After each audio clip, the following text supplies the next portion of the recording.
Tim Kawakami of the San Jose Mercury News drew the short straw, had to get up early this morning to talk about Steve Kerr picking the Warriors over the Knicks. Steve, columnist for the San Jose Mercury News. How surprised were you about this news, Tim?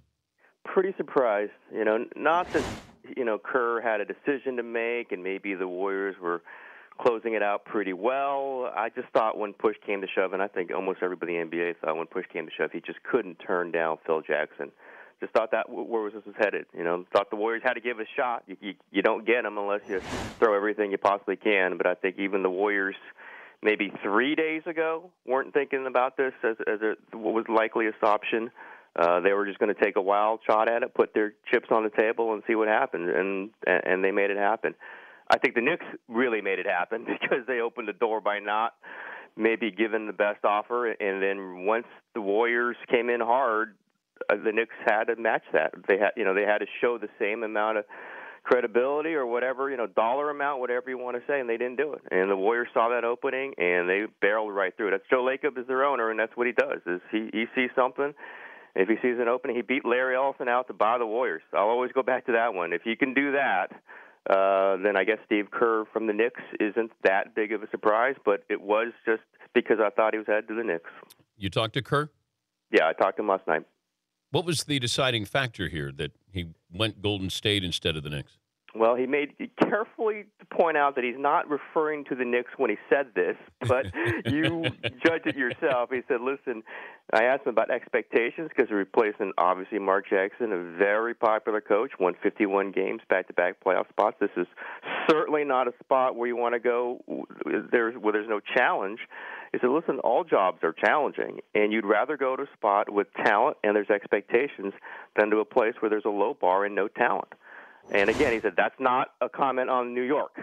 Of course. We can all read it and say, let's see, Steph Curry, an ownership obviously super committed to winning, Klay Thompson, Andre Iguodala, or James Dolan and Carmelo Anthony, and who knows what you got with the Knicks. I think that's what it came down to. Maybe the West Coast lifestyle, certainly a San Diego home. He's going to, a Bay Area lifestyle is something he's pretty comfortable with. I think all those things wrapped up into, and then a question about where James Dolan is really going to come down on this.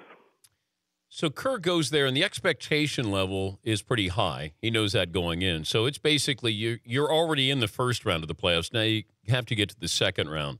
But the time frame that he has as opposed to Mark Jackson, is it different because Steve has friends in the front office with the Golden State Warriors and Mark Jackson did not?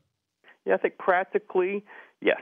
I think he has a year like, say, 51 wins and losing the first round in 7 games to Clippers, he will not get fired. And that's what happened to Mark Jackson. But I think everyone knows that this is a hire under scrutiny. I think everybody understands that the Mark Jackson firing wasn't a clean one. It wasn't one that was explainable in every single way. There was a logic to it that was entirely the Warriors' own. So when you get down that road, it's about wins and losses, and they've got to top that. They've got to, I think they've got to flirt with 55, 57 wins. You got to get past the first round.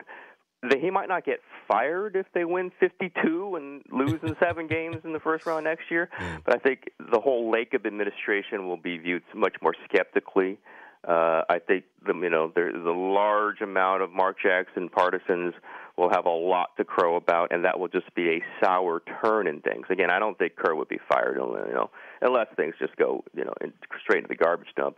I don't think Kerr is in any trouble of getting fired for at least for a couple of years. But just the way you look at it, the way this franchise is viewed, the way they want to proceed, and that's with momentum, with pace, with velocity, with, things are moving, and that's what Kerr talked about. The ticket sales are up. There's a new arena coming in San Francisco. The players are young. There's excitement. They thought they hit a wall with that with Mark Jackson for a lot of different reasons. With Kerr, they feel they're pushing it forward, so you do have to take the step forward, just practically in everyone's mind, that this was a move for the basketball and for the franchise and for the front office. That's about wins and losses eventually. It's about personalities, but it is about wins and losses. Tim, thank you. We appreciate the insight and getting up early for us. You got it, Danny. All right, that's Tim Kawakami, San Jose Mercury News columnist.